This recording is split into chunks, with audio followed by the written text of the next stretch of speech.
notre appartement, là, hein, programme 9. On va faire produit, et puis ajouter, et puis appartement, et puis là, dire que c'est un programme. Oups, reviens là. C'est mieux quand on est dessus. Voilà. Et c'est là qu'on se trompe. Bah oui, c'est là qu'on se trompe, parce que le programme 9, c'est pas l'appartement. Le programme 9, c'est l'immeuble. C'est le projet. C'est ça le programme. L'appartement fait partie du programme en réalité. Donc, une fiche programme 9 raconte le projet immobilier. Ça peut être un immeuble, ça peut être un ensemble immobilier, mais c'est bien cette histoire-là que l'on va raconter ici. Donc, on va faire produit ajouté, et je vais récupérer juste ma fiche à moi. Hop, France. Voilà. Donc, on verra côté fiche tout à l'heure. Je reviens sur mon petit crayon. Hop là. Programme 9, immeuble. On raconte bien cette histoire-là. Et puis après, vous êtes sur les rails. Après, c'est encore une déclinaison de la fiche qu'on connaît déjà. Alors, il y a des petites choses en plus, effectivement, il y a ça qui arrive, programme. Parce qu'on donne un petit nom au programme. Voilà, je vais l'appeler The Pamela.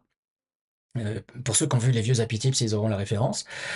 Livraison, le prévisionnel de livraison. Puis où est-ce qu'on en est dans la construction, hein. Il est en construction, il est annulé, il est en projet simplement. Et après, le reste, c'est très voisin de ce qu'on connaît. Alors là, encore une fois, une fourchette. En gros, du studio au penthouse, voilà. Et puis après, on retrouve nos onglets.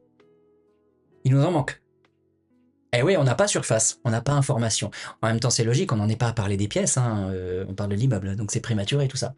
Donc le reste, tout est là. Réglementation, photos, on va mettre les photos du projet immobilier. Cependant, une petite différence. Là, on a ce qu'on a déjà vu, sauf qu'ici, au lieu d'avoir 2 cases, on en a 3. On a Internet, PDF, HTML qu'on a déjà vu, mais maintenant on en a une troisième, l'eau. Celle-là, on se la garde pour tout à l'heure. Commentaire. Commentaire, là, je vais parler du projet immobilier, hein, et puis voilà. C'est côté fiche que les choses vont se démarquer. De ce côté-là, cette fiche a un onglet supplémentaire. Elle a un onglet lot. Les voilà les lots que vous allez vendre dedans. Les voilà les appartements que vous allez vendre dedans. Donc pour créer un lot, pour créer une ligne, vous allez le faire en cliquant sur ajouter en bas à gauche. Là maintenant, vous allez renseigner une toute petite mini fiche produit qui parle de la vente d'un appartement. Parce que voilà, on parle bien de ça maintenant. Les étapes, on les connaît, c'est en cours, en attente, etc. Le nom du bâtiment, prix, surface, exposition vue et un mini onglet surface qui permet d'énumérer les pièces parce que ça y est, maintenant on en parle. Donc vous enregistrez, vous créez une ligne, vous créez alors un lot, mais vous créez aussi la fiche produit qui va avec. La fiche produit, vous l'avez quand vous cliquez sur détailler au bout. Vous cliquez, vous sortez du programme et vous arrivez sur la fiche produit. Ça, c'est l'appartement. Ça, c'est l'appartement que vous allez vendre. Appartement lié au programme. C'est écrit dessus. Bon, en dessous, il y a une alerte rouge. C'est parce que l'adresse n'existe pas. Et bon, il râle. C'est pas grave, on va le laisser râler. Mais le petit crayon en haut à droite, parce que là, je vais rentrer dedans. Quoique, avant même de rentrer dedans, si on y regarde rapidement, on se dit, mais il y a beaucoup de choses dedans. Alors qu'on en a renseigné très très peu au départ. Oui, parce qu'on reprend les communs, du coup, ça va plus vite. Donc, quand je clique sur le crayon, là, je m'aperçois effectivement que j'ai rigoureusement la même fiche que celle de Monsieur Batignolles. On est bien sur la vente d'un appartement. Donc, c'est la même fiche. Quand même juste, liée au produit, j'ai la liaison avec le programme. Cette case-là, on l'a vu en niveau 1. Je vous avais même dit, en niveau 1, elle se remplit toute seule. Oui, vous créez le lot en partant du programme, donc il sait forcément d'où ça vient. La liaison, elle est là. Mais après, pour le reste, vous retrouvez rigoureusement les onglets qu'on a déjà vus, avec proximité, prestations, photos. Photos, vous allez... il y en a déjà. Oui, il y a déjà des photos. Il y a les photos du programme. Plus exactement, les photos qui étaient cochées lot dans le programme. Donc ces photos-là, je ne vais pas les mettre 30 fois parce qu'il y a 30 appartements dans l'immeuble. Une fois, ça suffit. Ça se distribue ensuite dans tous les lots. Et après, je peux rajouter d'autres photos qui, cette fois-ci, illustreront l'appartement de façon un peu plus précise. Voilà. Donc après, commentaire, commentaire, là, c'est vous. Bon, là, j'avoue, je me suis pas trop foulé. Hein. Je dis que le produit était super. Et d'ailleurs, je m'aperçois que l'onglet commentaire a changé de place. Je sais pas si vous avez remarqué, mais normalement, il arrive avant les photos, le commentaire. Mais là, il est passé après, je sais pas pourquoi. Petite nouveauté. Il y a quelque chose que j'ai vu ce matin. C'est vachement bien. Mais je vous le dis pas. Parce que c'est pas encore sorti. Mais c'est vachement bien. Et il y aura une surprise qui va bientôt arriver. Voilà. Donc là, je vais pouvoir effectivement parler de l'appartement, mais uniquement de l'appartement. Donc finalement, je me retrouve avec une fiche produit reliée à la fiche programme. Si je clique sur le programme, je sors de la fiche produit pour revenir sur le programme, pour revenir sur le projet immobilier. Donc c'est ça une fiche programme. C'est à la fois une matrice qui va vous permettre de créer rapidement tous les lots que vous allez vendre dedans, mais aussi une coquille dans laquelle vous allez réunir tous les lots qui dépendent de ce fameux programme. Chaque lot étant à chaque fois une fiche produit à part entière, les onglets transfert de chacune de ces fiches, ces onglets sont autonomes. Vous en avez un raccourci d'ailleurs à chaque fois ici. Donc libre à vous de faire de la pub sur certains lots et pas sur certains portails et pas sur d'autres. Vous faites ce que vous voulez. Voilà ce que c'est cette fiche programme. Est-ce que tout va bien? Donc là c'est Laura, Martha. Et Martha, je pense que vous êtes toutes les deux. Et Julia aussi. Julia, ça va? Parfait. Génial. Je n'en demandais pas tant. Donc Bruno aussi. Ok, et Jean-Jacques également. Troisième cas particulier. Celui-là, on va le voir. On l'a déjà vu, c'est vrai, mais on n'a pas été au bout.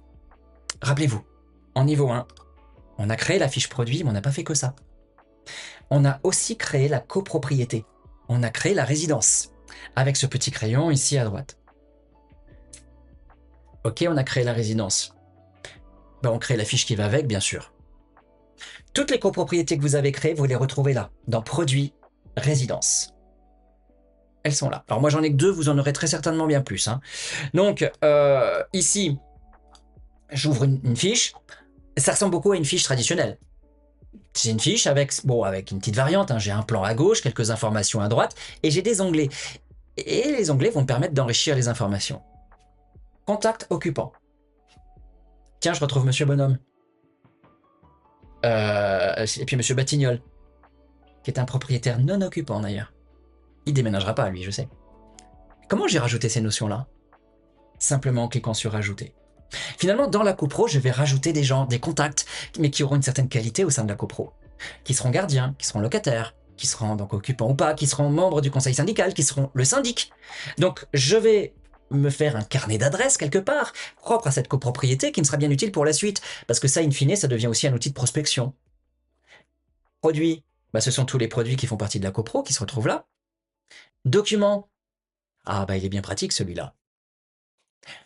Comme pour les fiches produits, j'ai un onglet documents dans la copropriété, dans lequel je vais mettre tous les documents qui traitent de la copro, typiquement les PV d'AG. Ah oui, on est en plein dedans. Les PV d'AG, je les mets là. Mais le gros avantage, c'est que si je mets ça là, tous les produits qui dépendent de cette copropriété vont hériter de ces mêmes documents, un peu comme mes photos de tout à l'heure avec mon programme. Ils vont tous avoir ces documents dans leur onglet respectif, documents. Donc les PV d'AG, je ne vais pas les mettre 30 fois parce que j'ai 30 lots dans la copro, une fois ça suffit. Voilà. Action. Ne me demandez pas pourquoi il a changé de nom, je sais pas. Action, c'est historique. C'est les lignes d'historique. C'est vrai que quand je clique sur Ajouter en bas à gauche, l'action par défaut, c'est une action de prospection. Si je pars faire un tour dans l'après-midi dans cette copropriété, je peux la consigner là, pourquoi pas. Mais si je clique là, j'ai le reste et je retrouve visite, rendez-vous, etc. On parle bien de ligne d'historique. Plan. Bon, c'est le même plan que le premier onglet, sauf que c'est rectangulaire. Bon, et puis à modifier aussi, c'est vrai, qui me permet de bouger la punaise quand même si elle n'est pas placée là où je veux. Enfin, résidence. On peut encapsuler une copro dans une autre. Ça arrive, vous avez une copropriété qui est composée de quelques immeubles, sauf que chaque immeuble est en soi aussi une copro. Donc vous avez cette copropriété principale, secondaire, avec la notion de syndicat principal, secondaire, etc. Vous voulez recréer ça, vous pouvez. Quand vous créez une copropriété ou quand vous l'éditez, parce qu'il y a le petit crayon qui est là, eh bien à l'intérieur, vous avez un champ résidence qui vous permet d'encapsuler la copro sur laquelle vous êtes dans une autre plus grosse que vous avez créée avant. Voilà. Donc voilà un petit peu cette fiche copropriété. Allez, avant de conclure, nouveauté, astuce, et puis on conclut, et puis point d'orgue. Voilà. Alors, la nouveauté, qui n'en est plus du tout une d'ailleurs, il faut que j'arrête de dire que c'est une nouveauté. Dans Apimo, vous pouvez créer un avis de valeur. Les avis de valeur, vous les avez dans Produits, Évaluation. Là, vous avez la liste des avis de valeur. Pour en créer un nouveau, il y a le petit plus en haut à droite. Vous pouvez faire autrement. En fait, vous pouvez partir du produit directement. C'est peut-être plus court, plus simple. Quand vous êtes sur le produit, vous arrivez sur Imprimer vitrine, vous avez le bouton Évaluation. Donc si vous cliquez là-dessus, bah, vous partez de votre fiche produit, et là, bah, il vous prend par la main. En fait, vous allez passer d'une étape à l'autre, ou d'un onglet à l'autre, hein, c'est la même chose, pour bah, remplir ce document. Apimo va se charger de la mise en page, à vous de lui donner à manger par contre. Étude comparative du marché, parce qu'on parle donc de ce produit-là.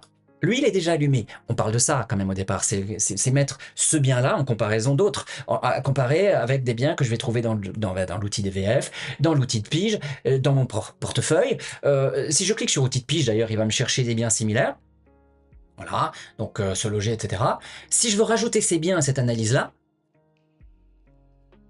je clique sur le petit panier. Ah, c'est vrai, on reprend cette signalétique-là, mais c'est pas le même panier. En fait, je le sélectionne en réalité. Je vais en prendre un deuxième ici. Oula, c'est pas très cohérent, mais bon, c'est pas grave. Je vais prendre celui-là. Vous voyez en dessous, ça se remplit. On va prendre un troisième, on va prendre un troisième là. Voilà. Pour sortir du pop-up, on clique ailleurs. Et hop. J'ai donc ici 3 biens que j'ai sélectionnés. Prix minimum, maximum, une moyenne est calculée, commentaire, là par contre c'est beau. On va aller plus loin, valeur locative, on veut raconter cette histoire-là, ben on allume et on remplit les cases. Coût de revient à neuf, pareil, on allume, on remplit les cases. Inflation, idem, hein. J'ai acheté tant telle année, ben maintenant ça vaut tant euros constant. Conclusion, atout, inconvénient, commentaire, à vous. Une fois que c'est fait, vous cliquez sur imprimer et ça vous téléchargez le PDF en fait. Voilà, ça y est, on vient de le voir sauter. On le récupère ici. Le PDF est là. Donc on va trouver ici la page de garde. Et là, bah, l'amorce de l'étude comparative du marché que j'ai à peine esquissée parce que j'ai pas fait grand chose. C'est un outil de mise en page, on va dire ça comme ça. C'est pas comme Cityscan. Cityscan, lui, il vous le fait tout de suite. Vous cliquez, vous l'avez, avec toutes les infos dedans. C'est assez magique presque. Hein. Mais voilà, là, c'est quand on n'a pas Cityscan, on veut se le faire nous-mêmes, on peut. Par contre, vous avez imprimé votre évaluation. Puis, je sais pas pourquoi, vous l'avez mis à la poubelle dans l'ordinateur, puis vous avez vidé votre poubelle. Ah, et puis on en a encore besoin. Et il est toujours là, hein. Vous pouvez le retrouver. Simplement, ne repassez pas par le produit pour le trouver. Parce que si vous repassez par le produit, vous allez en recommencer un nouveau. Donc non, il est déjà fait. Dans ce cas-là, vous allez simplement dans produit, évaluation. Et là, ben, il est là. C'est celui que je viens de créer par ordre chronologique. Hein. Donc si je clique là-dessus, je vais retrouver ce fameux dossier-là. Je n'ai plus qu'à l'imprimer, je récupère mon PDF, tout simplement. Voilà, l'évaluation. Tiens, petite astuce maintenant. Parce que c'est vrai, depuis le début, on regarde notre portefeuille sur des listings. Alors on a des listings lignes, on a des listings colonnes. Mais pourquoi on ne regarderait pas nos produits sur un plan? C'est complètement possible en fait. Sur une carte. Quand vous allez dans produits, vous avez plan. Et là, vous avez votre portefeuille sur un plan. Et la question qui ne tarde pas en général, c'est tiens, c'est bizarre, t'en as plus qu'un. Enfin, d'habitude, t'en as plus. Ouais, j'en ai plus qu'un. En fait, l'astuce, c'est plutôt ça, hein, parce que produit plan, on s'attend quand même à tomber sur un truc qui ressemble à ça. Et je n'en ai qu'un, pourquoi? Tout à l'heure, quand j'ai parlé de mon programme 9, j'ai cliqué sur mes boutons là pour récupérer mon immeuble. En fait, ça a lancé une recherche. Je suis toujours dessus, en fait. Cette petite punaise, c'est mon immeuble. Alors, si vous allez sur un listing, quel qu'il soit en réalité, hein, et que vous n'avez pas sous les yeux ce que vous attendiez à avoir, c'est parce qu'en fait, la recherche que vous avez faite juste avant, eh ben, elle est toujours en place. Dans ce cas, vous allez cliquer sur cette petite loupe. Et une fois que vous avez cliqué sur cette loupe, là, vous voyez effectivement qu'il y a des choses qui sont sélectionnées. Ne vous ennuyez pas à tout désélectionner. En haut à droite, vous avez une petite poubelle. Vous cliquez dessus et ça remet tout à plat. Comme ça, vous revenez sur produit, plan, et là, vous avez tout le monde. Donc, une punaise avec écrit 27 dessus veut dire qu'en dessous, il y a 27 produits. Vous cliquez, ça zoome. Vous cliquez, ça zoome. Vous cliquez, ça rezoome, et ça rezoome, et vous retrouvez le produit de Monsieur Batignolles. Voilà, produit plan. Alors, si vous n'avez pas évaluation depuis produit, c'est très étonnant, mais vous n'êtes peut-être pas sur Apimo, vous êtes peut-être sur la version SNPI, non? Ça peut être ça. Parce que la version SNPI est une version d'Apimo light. Donc, il n'y a pas forcément tout dedans. Comme les outils d'analyse, par exemple, c'est pas obligatoirement dedans. Sinon, ça peut aussi dépendre de votre profil. Les profils ne voient pas tous tout, mais un profil commercial est censé le voir. Par contre, un profil stagiaire ne le voit pas. Voilà, donc ça peut être ça, mais ça peut être un cas particulier vraiment de votre agence ou du logiciel que vous utilisez. On va pouvoir conclure. On va pouvoir conclure sur la toute dernière alerte qui nous reste à voir, parce que jusqu'à présent, on en a vu que 3. On a vu ici les demandes, le petit bonhomme, pardon. On a vu aujourd'hui les demandes et les produits. Les mandats maintenant. Peut-être que c'est parce que c'est la... Ah, mais très juste, j'avais oublié ce détail, vous êtes en Suisse. Oui, on n'a pas le même document parce qu'on n'a pas tout à fait les mêmes réglementations, c'est pour ça, je pense, tout bêtement. Donc les mentions légales, les petites choses qui se renseignent un peu toutes seules. Donc, mandat. Cette alerte, elle est indispensable. Elle est très importante en fait. Dans une fiche produit, vous avez une date de début, une date de fin de mandat. Eh ben, 15 jours avant d'arriver au bout du mandat, on vous prévient. On vous dit il y a X mandats qui vont bientôt expirer. Et là, l'alerte devient orange. Bon, bah là, il faut suivre ça de près. Voire peut-être même reconduire la date de fin de mandat, parce que vous êtes peut-être sur de la tacite reconduction, ou déjà vu le propriétaire, vous avez reconduit le mandat, très bien. Ouais, mais il faut reconduire la date aussi dans la fiche. Parce que si vous ne le faites pas, au bout d'un moment, vous allez finir par la dépasser, et c'est là que ça va taper dans le rouge. Si c'est un oubli, simplement, c'est pas grave. Votre produit ne bouge pas, lui. Hein. Il est toujours en cours général, les passerelles sont activées, ça part en pub, en croisement, enfin, tout va bien. Non, là où ça va devenir problématique, c'est si vous laissez maintenant les choses s'accumuler. Parce que là, bah, j'en ai 9 en mandat expiré. Est-ce que je laisse traîner? Mais si dans les 9, il y a une fiche, juste une, hein, mais qui est vraiment concernée, qui réellement se trouve là pour le coup hors mandat, bah, je ne la vois plus. Parce que l'alerte reste perpétuellement rouge, elle bouge plus, pour moi ça sort complètement de mon champ de vision. Là, ce qui était un avantage maintenant se retourne contre moi. Parce que je vous l'ai dit, le produit ne bouge pas, il est toujours en cours général, les passerelles sont activées, ça part en pub, en croisement, sauf que je suis hors mandat sur celui-là. Et là, c'est tendre le bâton pour se faire battre. Donc pour que cette alerte puisse conserver son sens, il faut absolument la traiter. Orange, on surveille ça comme le lait sur le feu, et sitôt que ça tape dans le rouge, on agit, mais forcément. Soit on reconduit la date de fin de mandat parce que c'est justifié, soit on sort le bien d'encours. On le met en attente parce que le mandat a expiré, ou on le termine parce que c'est fini, on n'y reviendra plus, mais on le sort de là, parce que sinon, Apimo va continuer à travailler sur ce bien alors qu'il est hors mandat. Il y a mieux quand même. Voilà. Et c'est ce qui me permet justement d'arriver à la toute fin vraiment, parce que heureusement, pas très souvent, mais quand même trop souvent. Je rencontre des agences qui me disent « Ouais, mais moi, quand je vends un bien, je le mets pas en terminé. » Non, je le mets pas en terminé parce que tout s'arrête. Et moi, j'ai envie de continuer à diffuser mon bien sur mon site internet, dire que j'ai vendu ce bien. Donc, qu'est-ce que je fais? Eh bien, je désactive, je laisse en cours, hein, je désactive toutes les passerelles, sauf mon site internet. Je mets un beau placard comme ça sur la première photo en disant « Vendu », et ça continue à envoyer sur le site. Mais ça, c'est une très très mauvaise idée. Il faut vraiment pas faire ça. Hein. Enfin, on a prévu le coup déjà pour faire ce que vous voulez faire. Mais il faut surtout pas faire ça comme ça. Rappelez-vous, un produit en cours pour Apimo, il est disponible. Si vous abonnez vos clients aux alertes email automatiques, lui, il va se trouver dedans, hein, il va se trouver pris dans les envois automatiques. Donc, vous allez envoyer à vos clients des fiches avec écrit vendu dessus. Il y a mieux. Pire ou pas, je sais pas, mais ça peut avoir plus de conséquences encore. Quand vous désactivez... Alors, parce que là, vous allez dire, mais moi, j'ai désactivé toutes les passerelles vers les portails. Si un jour, vous en ouvrez une nouvelle, parce que vous avez un contrat avec un nouveau partenaire, quand on ouvre une passerelle, bah, spontanément, elle va récupérer tous les biens en cours et les envoyer. C'est comme ça que ça fonctionne. Ceux-là, ils vont se trouver pris dans le charter. Donc, vous allez envoyer sur un portail des biens avec écrit « vendu » dessus.